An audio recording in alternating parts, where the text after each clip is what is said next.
哈利路亚，感谢主，让我们清晨来到神的面前，我们要再一次来敬拜我们的神，好不好？我们要一起来敬拜他，因为他是我们喜乐的泉源，我们要用喜乐的心来赞美他。若是你跟家人在线上的，或者是你单独一个在线上观看我们一起来聚会的，我邀请你一起来说：主的喜乐是我的力量。跟你旁边的说：哈利路亚！我们要来赞美他，我们要用得胜的声音来赞美我们的神。我们一起拍掌，一起来赞美我们的主。哈利路亚 ，Amen。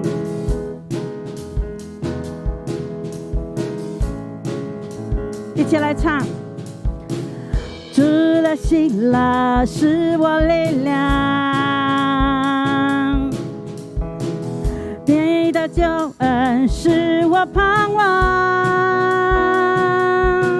虽然橄榄树不效力，也许葡萄树不结果，我仍因着我的神欢欣快乐。主的救恩，主的喜乐是我力量，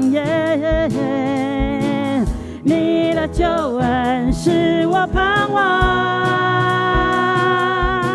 虽然橄榄树不效力，也许葡萄树不结果，我仍因着我的神欢喜快乐。我要赞美，我要赞美，无论得失或不得失，我要赞美。每天从日出到日落，我心坚定于你。每天赞美不停，我要赞美，跳舞赞美，我要赞美，只有赞美，大声欢呼，你是永远的神君王。大声拍掌一起。主的喜乐是我力量，你的救恩，你的救恩是我盼望。虽然橄榄树不效力，也许葡萄树不结果，我仍因着我的神欢欣快乐。大声来宣告，我要赞美，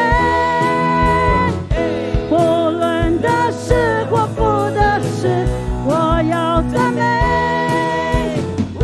我天从日出到日落，我心坚定于你。每天赞美不停，我要赞美，跳舞赞美，我要赞美，只要赞美，大声欢呼，你是永远的神君王。是的，我要赞美，我要赞美，无论得失或不得失，我要赞美，无论得失或不得失，我要赞美。最天从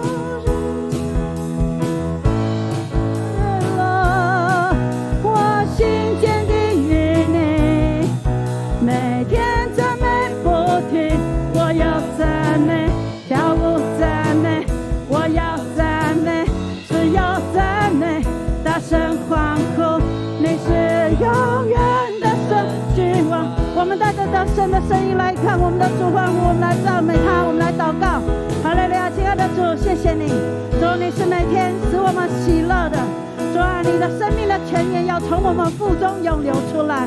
主，将你的平安放在你的众百姓的生命里面。主，让我们能够在这样艰难的时刻，我们仍然定义要来尊崇你，我们仍然定义要来赞美你。主，你是我们喜乐的泉源。主，让我们能够来到主你的面前，我们再一次拍掌敬拜你的时候，主你的平安喜乐就要在我们里面。哈利路亚 ，Amen。我要赞美，无论得失或不得失，我要赞美。每天从日出到日落，我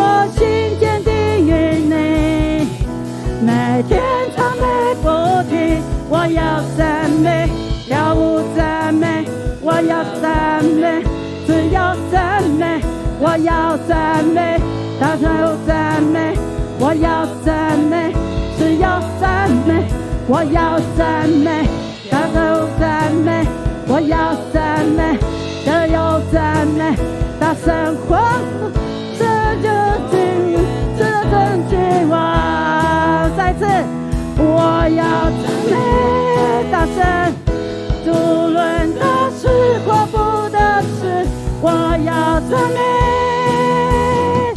无论从日出到日落，我心坚定于你，每天赞美不停，我要赞美，跳舞赞美，我要赞美，只要赞美，大声欢呼，你是永远的神君王。在这大声来赞美，我要赞美，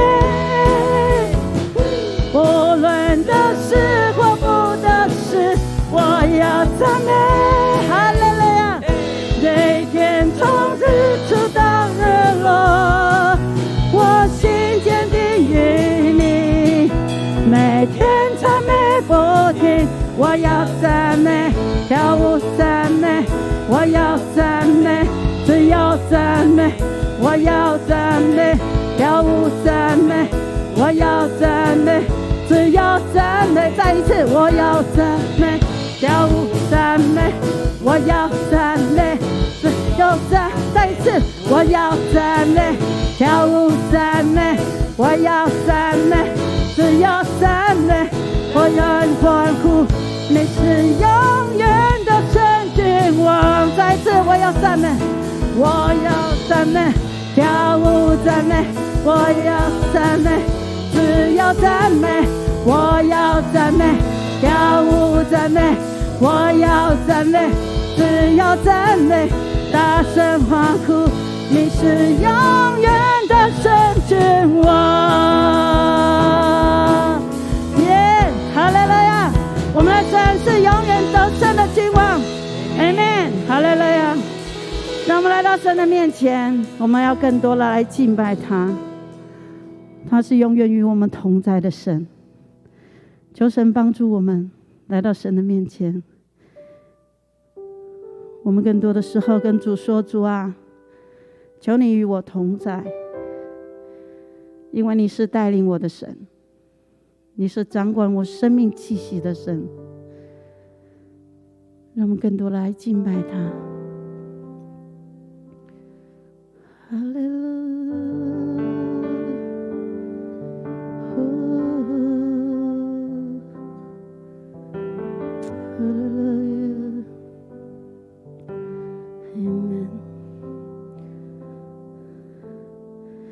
为那领导我心靠你，甚至你必领我路过，内心是为我坚持到最后。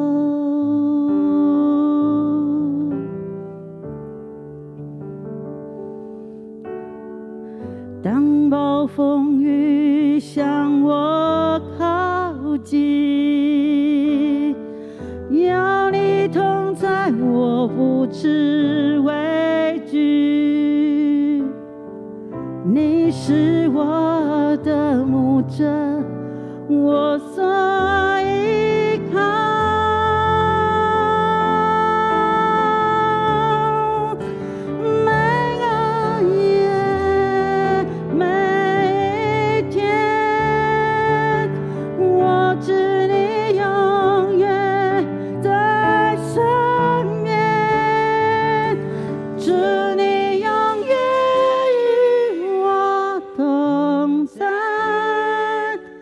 在里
坚持到最后。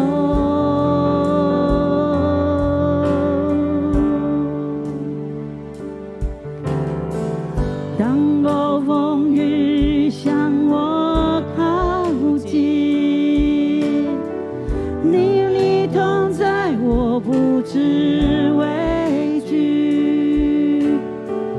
你是我的牧者，我所依靠。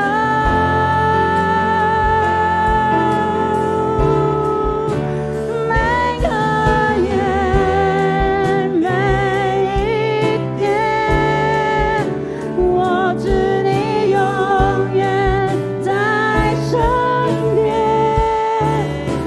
主你永远与我同在，在你里面没有改变，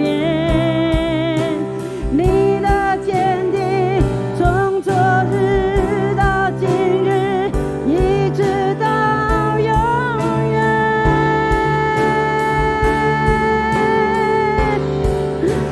靠你丰盛应许站立，我的未来在你手中，艰苦磐石全能战胜，我敬拜你，是的主你永远，主你永远与我同在，在你里面没有改变，你的坚定从昨日到今日，一直到永远，一直到永远，靠你丰盛应许站立，我的未来在你手中，坚固磐石全能战胜，我敬拜你。让我们一起用脑来祷告，哈利路亚，哦是啦啦啦耶！主你是帮助我们、带领我们经历困境的神。主啊，让我们能够全然的依靠在主你的带领里面。主啊，你一步一步的带领我们在里面。主啊，我们要跟随你。主帮助我们每一个来到主你面前的儿女，让我们能够更多的依靠你，更多的信靠你，将我们的困难、将我们的难处带到主你的面前。哈利路亚！哦，更多祷告来到神的面前，哦，呼求我们的阿爸父，他是帮助我们的神。耶啦耶，神啦啦啦耶，神啦啦耶啦啦，是哩啦啦啦吧，是哩啦啦吧耶，哦啦啦吧耶哩哩啦啦吧，是哩哩哩哩哩哩哩哩哩。主啊，我们感谢赞美你，主唯有你的同在是给我们真实的平安。主，让我们能够来到主你的面前。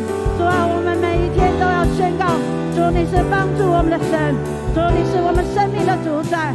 主帮助我们来到主你的面前，主让我们更多的确信，主你是那一位永远与我们同在的神。Amen。主你永远与我同在，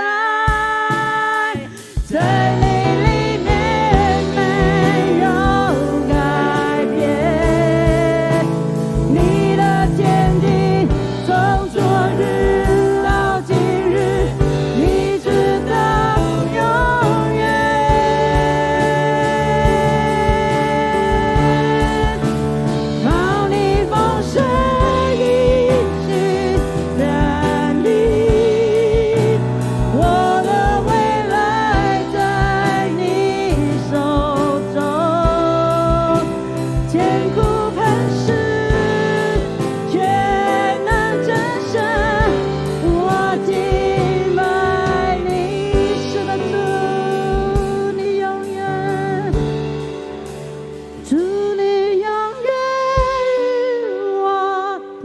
同在，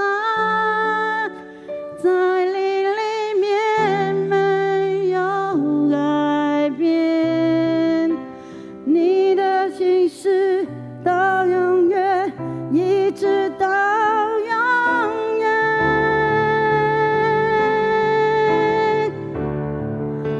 靠你丰盛应许站立，我的未来在你手中，坚固磐石，全能战胜，我敬拜你。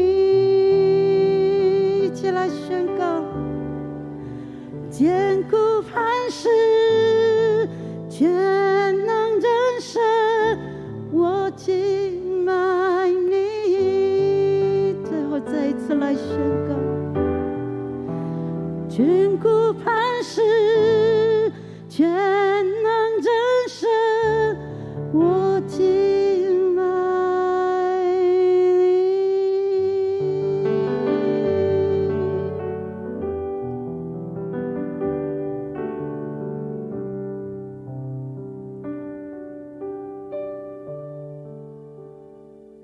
亲爱的主，你是信实永不变的主，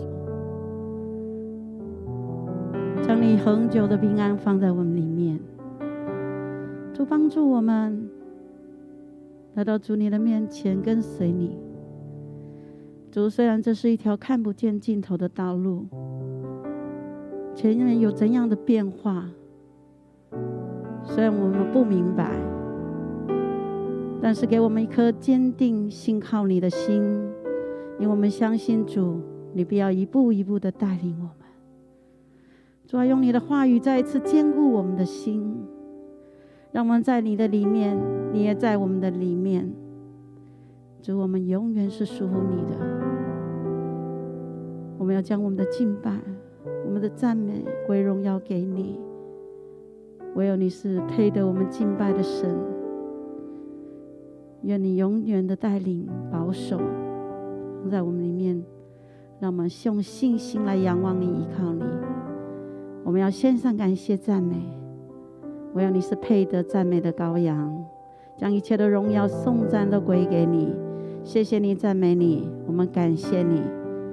哈利路亚，阿们，哈利路亚，阿们，阿们。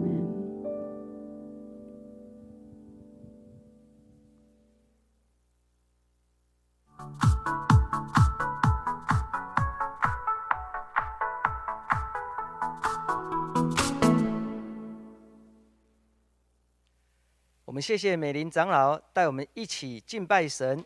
接下来报告教会的消息：一、本会消息，右昌教会的公告。本会依照高雄中会的指示，为配合高雄市政府的防疫规范，教会所有相关的实体聚会都暂停至6月28日为止。但周三的祷告会、周六的青虫、主日礼拜台语跟华语场，我们都会采取线上直播方式来进行，敬请大家务必配合观看。线上聚会的期间，敬请小组长配合以下2点：回报各组线上聚会的人数。学青牧区、儿童牧区的小组长，请务必帮助孩子做到奖学金申请的规定事项，以免影响孩子的权益。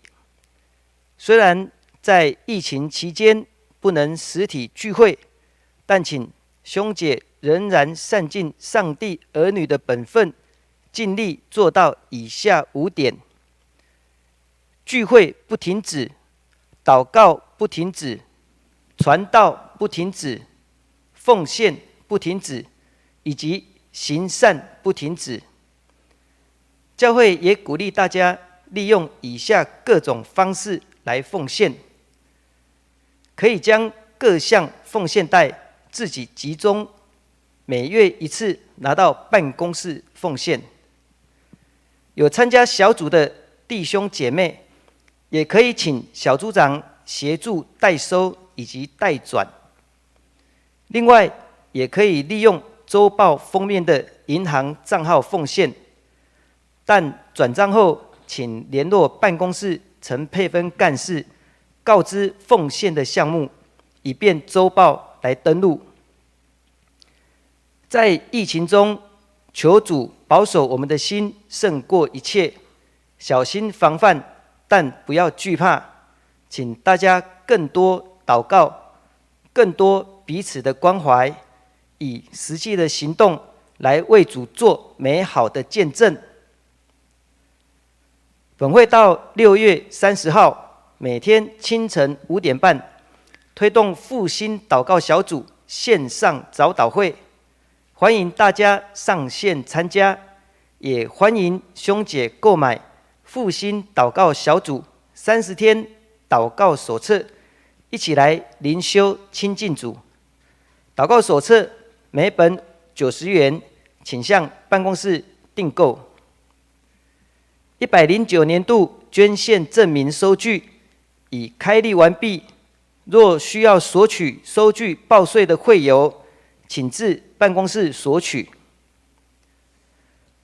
本会为庆祝社教70周年，举办右昌教会设立70周年 logo 设计甄选以及歌曲创作甄选的活动，欢迎有这方面专业的兄姐踊跃报名参加。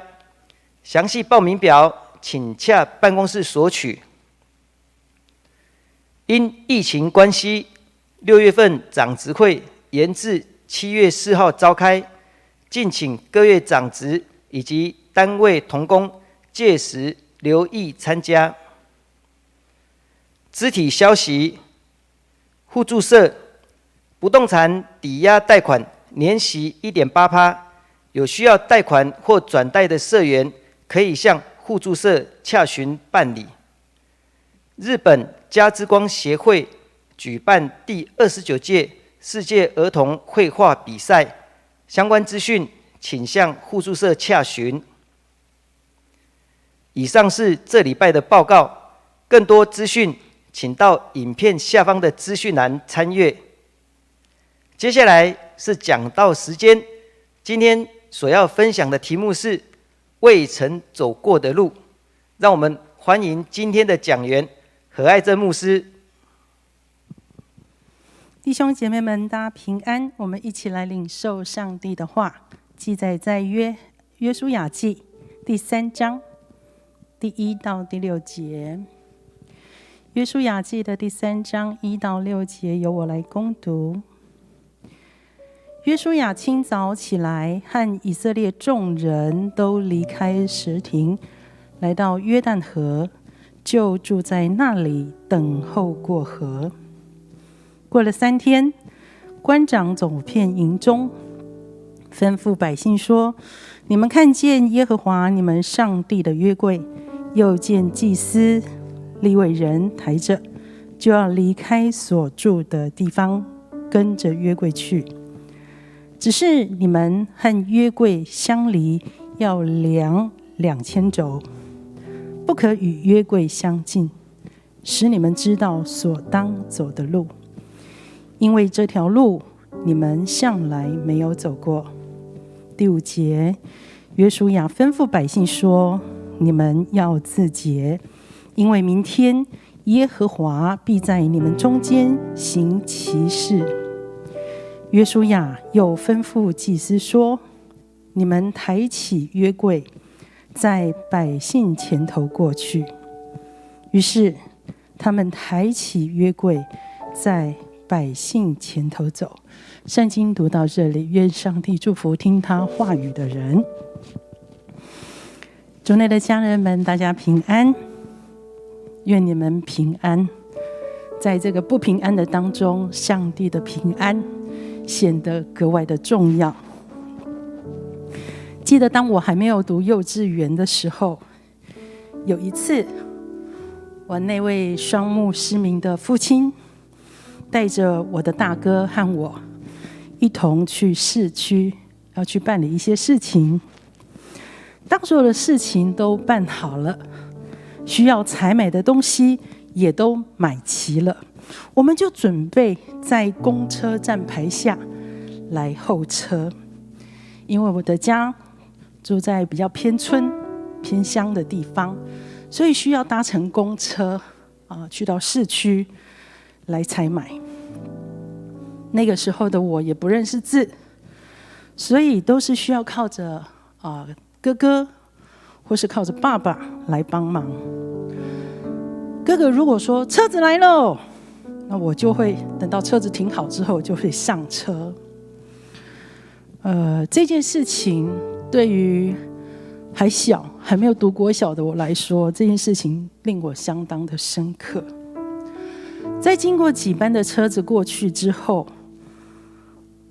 果然公车来了，我的大哥就大声喊：车子来了，车子来了。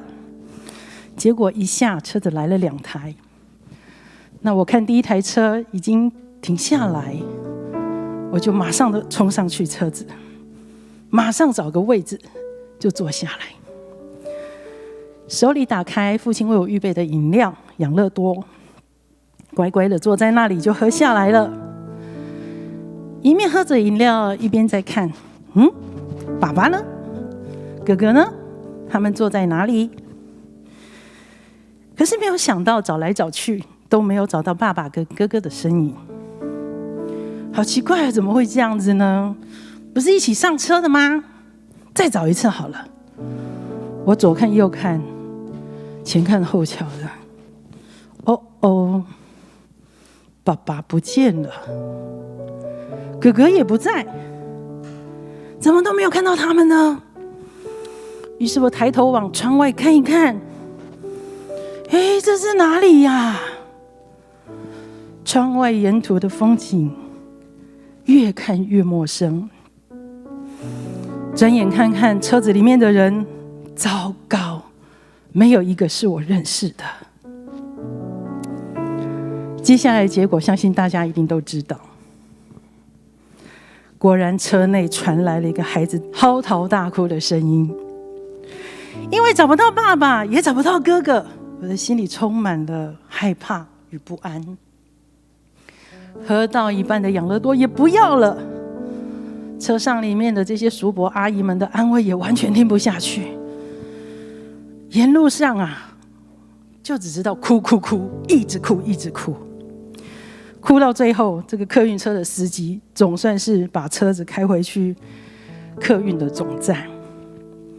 隔了一段时间，总算是看到搭着计程车着急来接我的爸爸和哥哥，心中的惊恐总算是落幕了。后来我才知道，原来是我坐错车，应该要坐后面那一台的，结果看到第一台，不顾一切的就冲上去。因为不曾去过陌生的地方，再加上看不到所熟识的亲人，也难怪那个时候的我害怕的哭了起来。还好在那个单纯的年代，司机将那么可爱的我送回去公车的总站，最终我就跟我的父亲跟哥哥们团圆了。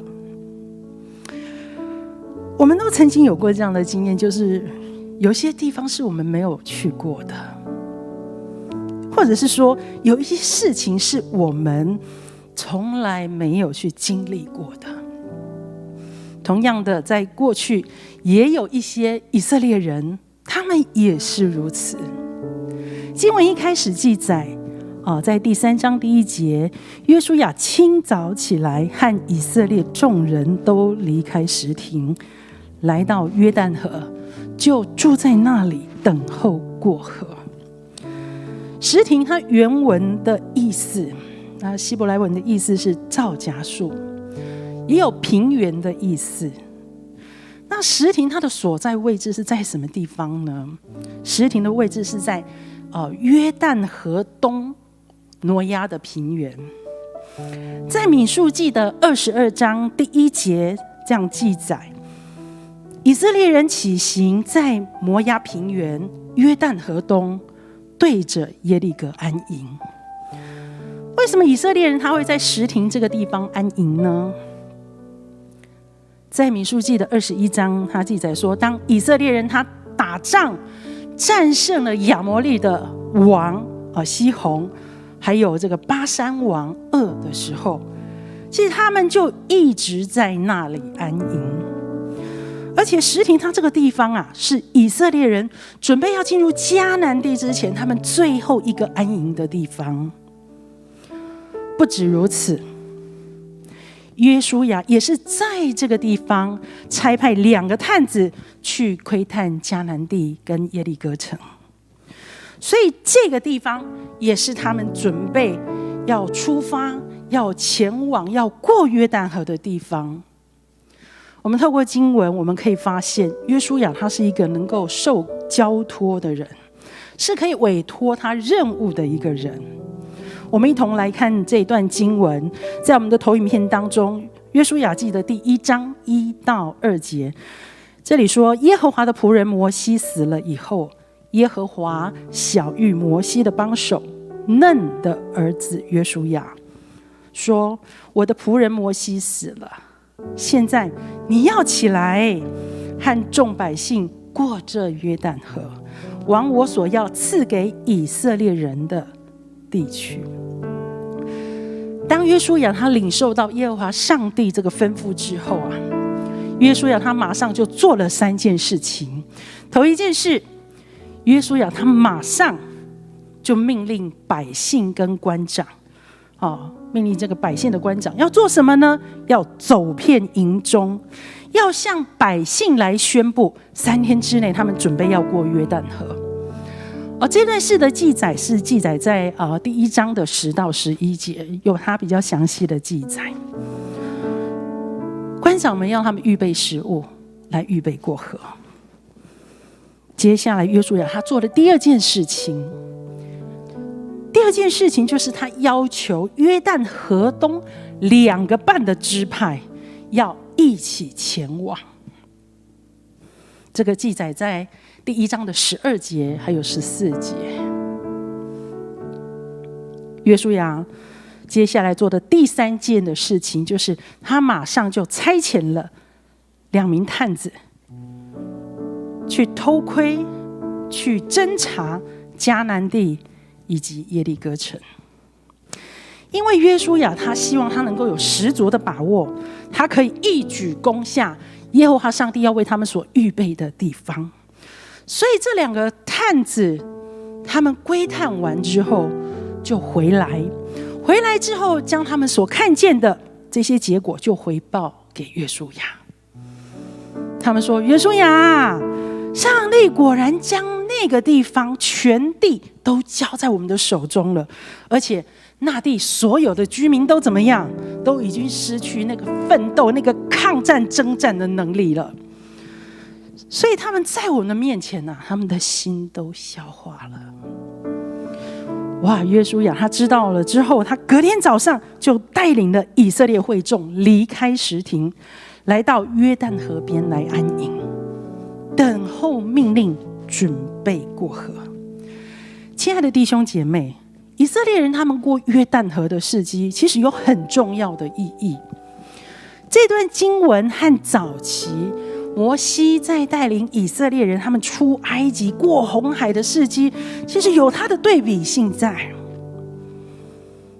耶和华上帝使约书亚所带领的以色列百姓，还有在那边抬起约柜的祭司，当他们脚在这个约旦河的河水里面的时候，约旦河里面的水从上流下来的水必然断绝，而且立起来成为一个营垒。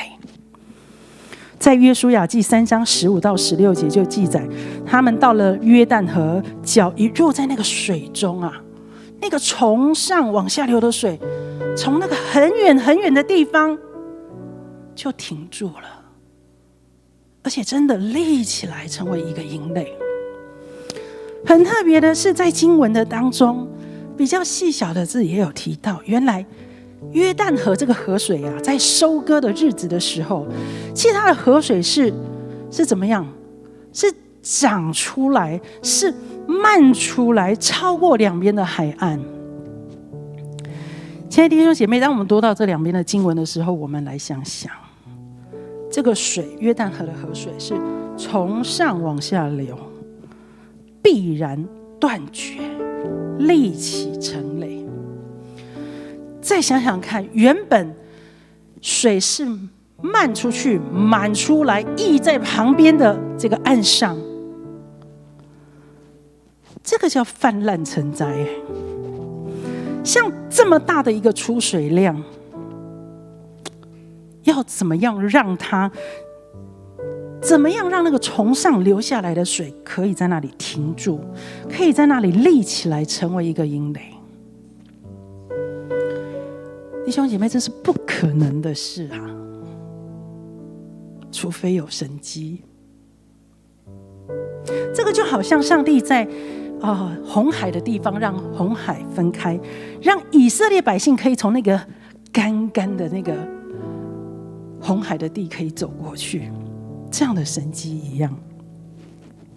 过去摩西他带领以色列百姓出埃及的时候，上帝在白日用云柱，夜间用火柱来带领，来引导他们。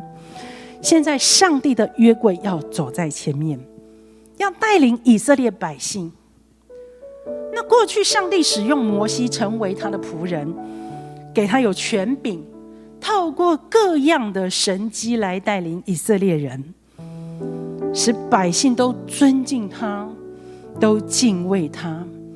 但同样的，在这个时候，上帝要使用他的第二代的接班人约书亚，为了要让所有的以色列会众来尊敬约书亚，来敬畏约书亚，就如同过去以色列的百姓他们那么的敬重摩西一样，上帝就透过以色列百姓过约旦河来行神迹。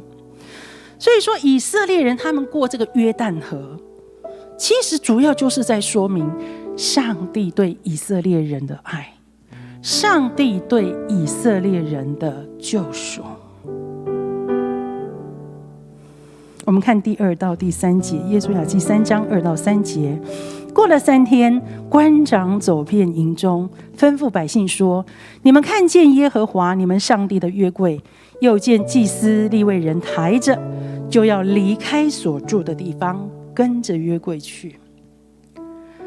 这3天，官长没有闲着，除了走遍营中传报消息之外，这些官长他们主要就是在提醒这些以色列的百姓，当他们要准备要离开的时候，他们要按着次序来走。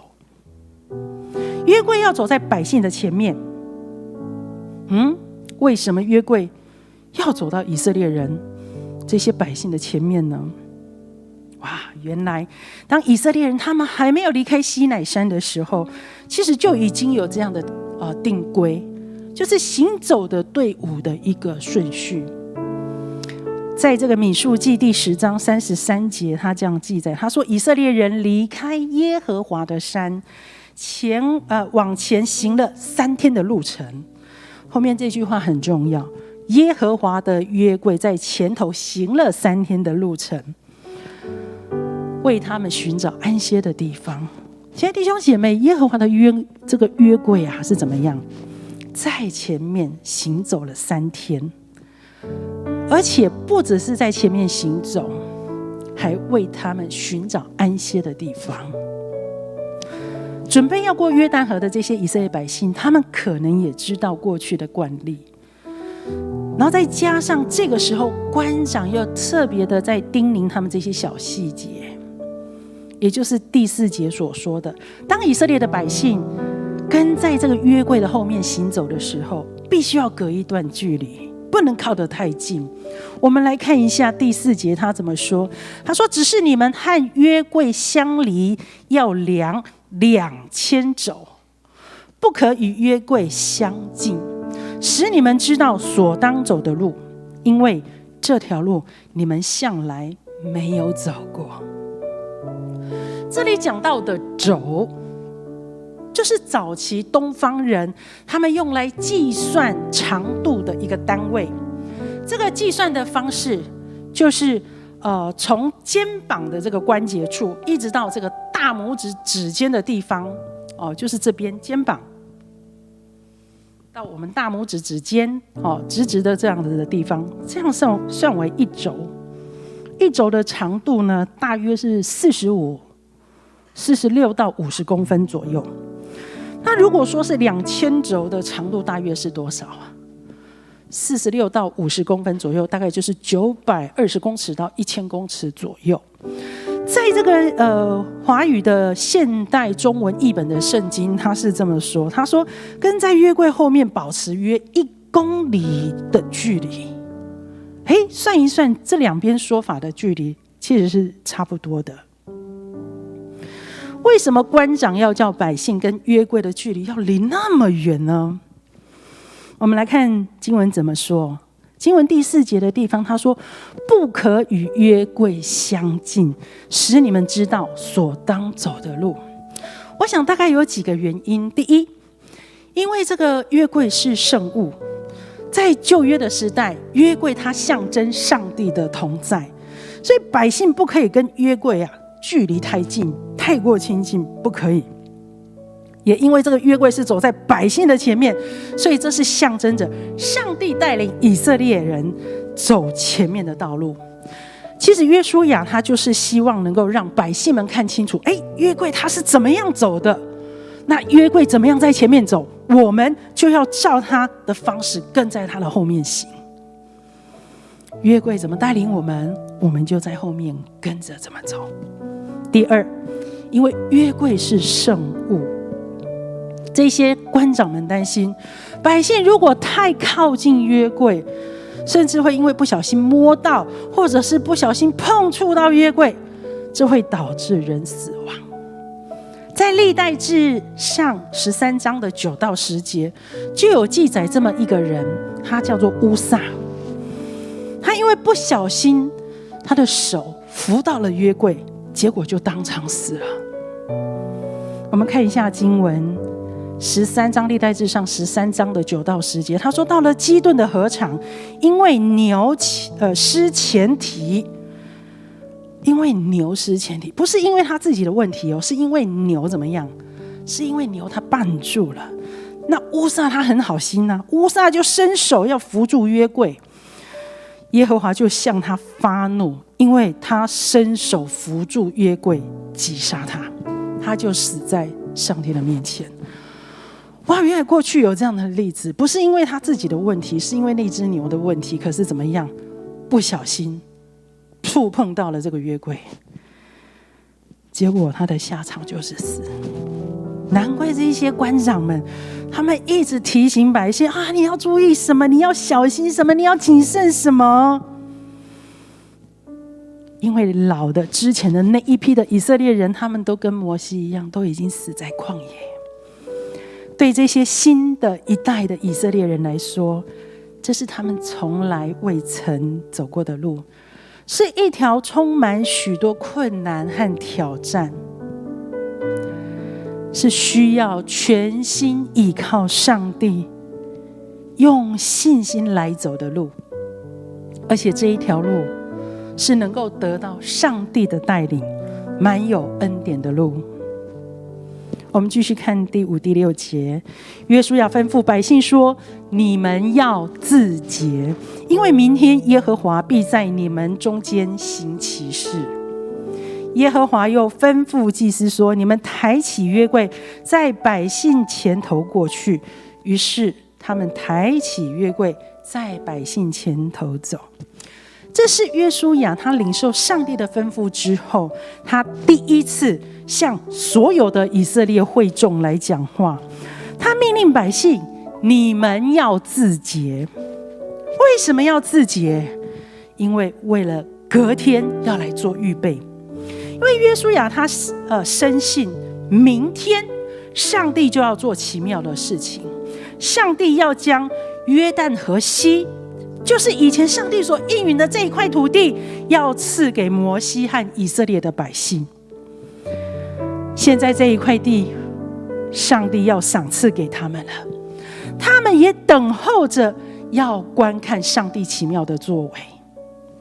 就这样，约书亚他吩咐祭司抬起约柜，走在百姓的前面，他们就离开，他们就勇敢地走向约旦河。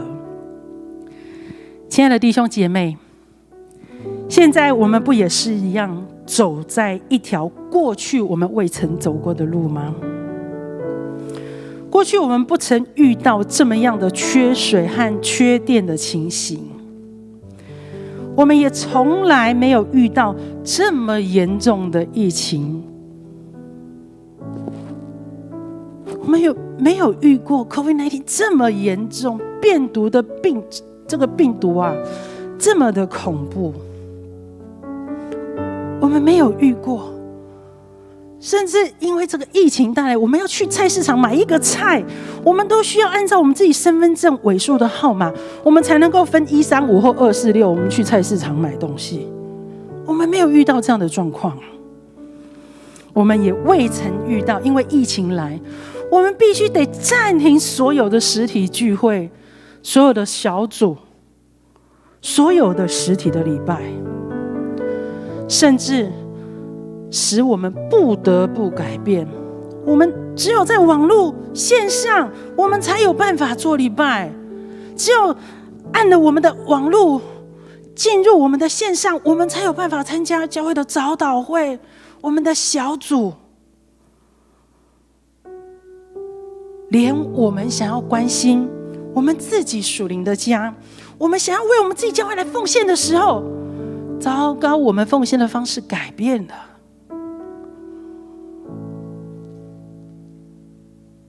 对我们来讲，这些事情都是过去我们未曾遇到的，是我们过去也未曾经历过的，是我们从来都没有想过会发生的事情。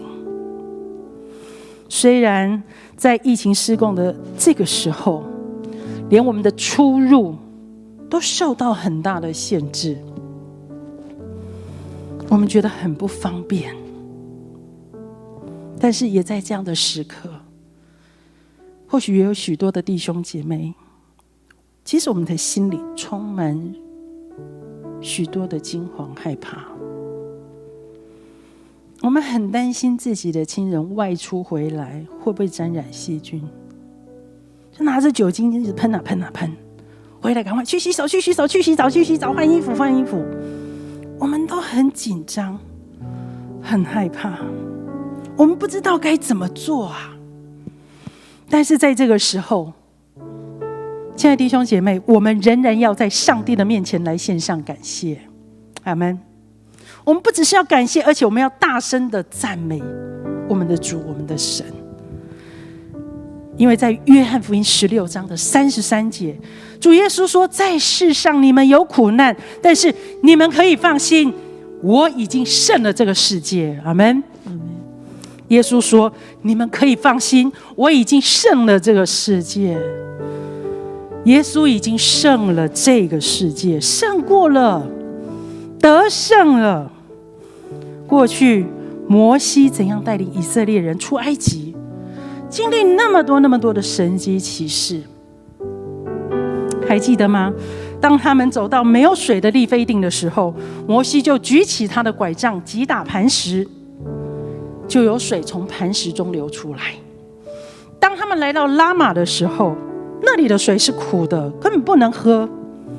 摩西就怎么样，把一棵树放在水里面，水就变成甘甜。当以色列百姓他们离开埃及来到红海的时候，他们前面有红海，后面有法老的追兵，看起来好像没有盼望了一样，但是上帝就在红海中为他们开路，使百姓能够行走在这个干干的这个红海的地面上，让他们过河。同样，上帝要透过我们佑昌教会过去未曾走过的路，他要让我们能一起亲身去经历到上帝奇妙的作为。但是但是我们是不是有足够的信心跟勇气，愿意让上帝走在我们的前面，让上帝来带领我们，引导我们走这条我们未曾走过的路？这条路可能不好走，可能崎岖难行，或是上上下下充满了泥泞的，但是只要有上帝在前面来带领我们走这一条路，我想这将会是充满应允，又得到上帝丰盛的一条恩典之路。亲爱的弟兄姐妹，在主的保守中，我们不用害怕，我们不用害怕。这个时候，我要邀请我们在座以及网络上电视机前的所有的弟兄姐妹，我们一起来将我们的心完全交托给主，把你的重担完全卸在主耶稣的面前。我们要求主赐给我们有极大的信心，让我们能够踏出那勇敢的脚步，让我们一起来经历上帝要在我们的困境当中所要来行的奇妙伟大的事。这个时候我们要一起来开口，我们要一起来敬拜，好不好？我们一起来开口，一起来敬拜，求主来帮助我们好好的依靠主，刚强勇敢的走我们未曾走过的路。我们一起来唱勇敢走出去，求主给我们勇敢的心。主要我们去到哪里，我们就跟着主走，我们就去到那个地方。我们一起来敬拜。主，你要往哪里走，我就跟你走，领我走到世界尽头，一生不再回头，让世界听到我们敬拜，我们的祷告，让复兴从我们开始，将主爱来到人群中。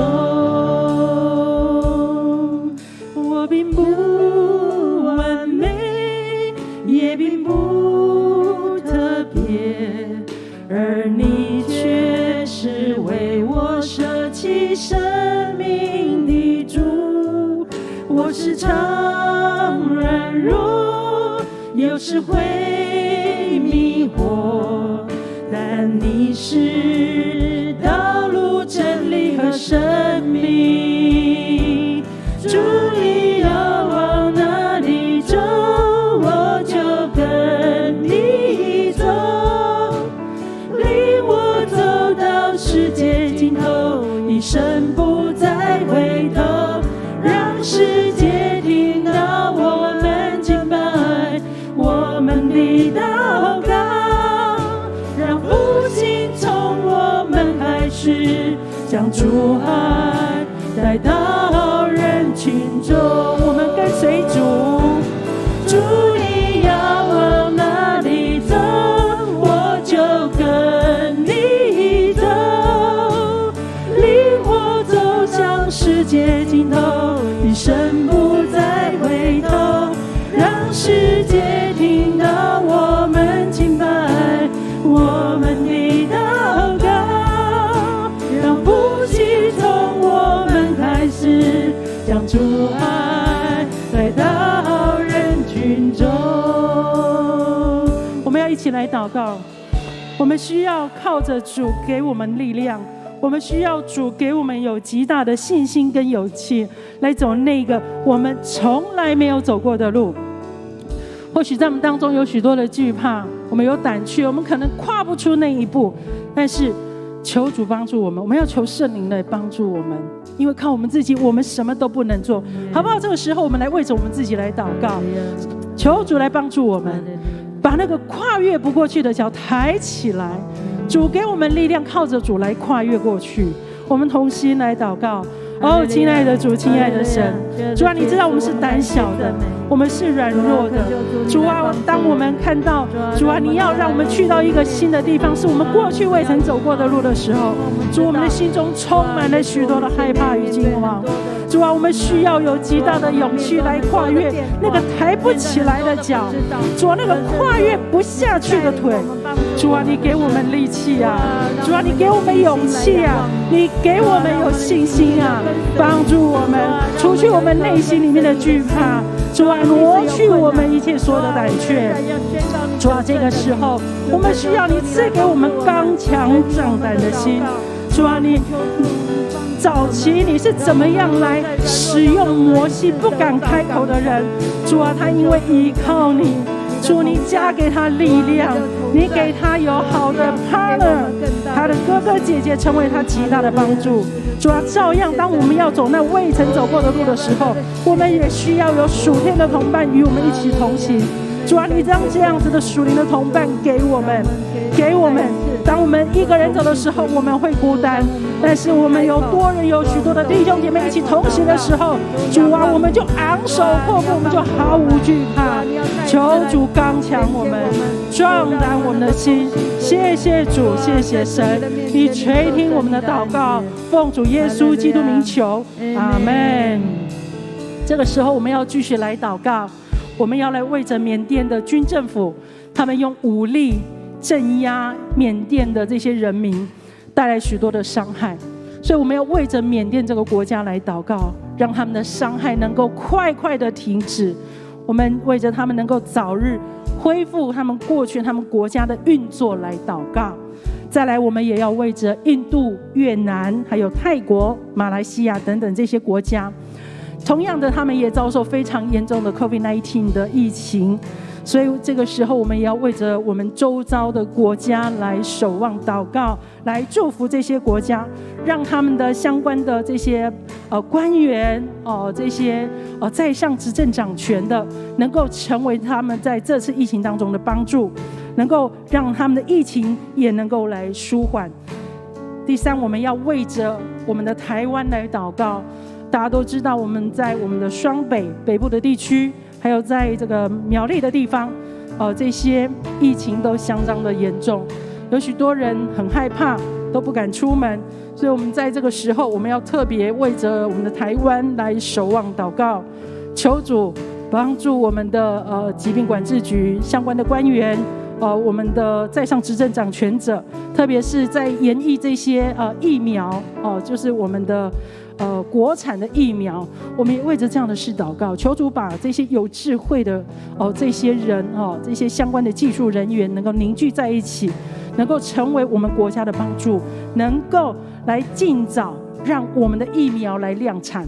同时我们也要为着过去帮助我们的日本，还有即将要给我们疫苗的美国，我们要为这两个国家来祝福，谢谢他们在我们软弱的时候，需要伸出援手的时候来帮助我们。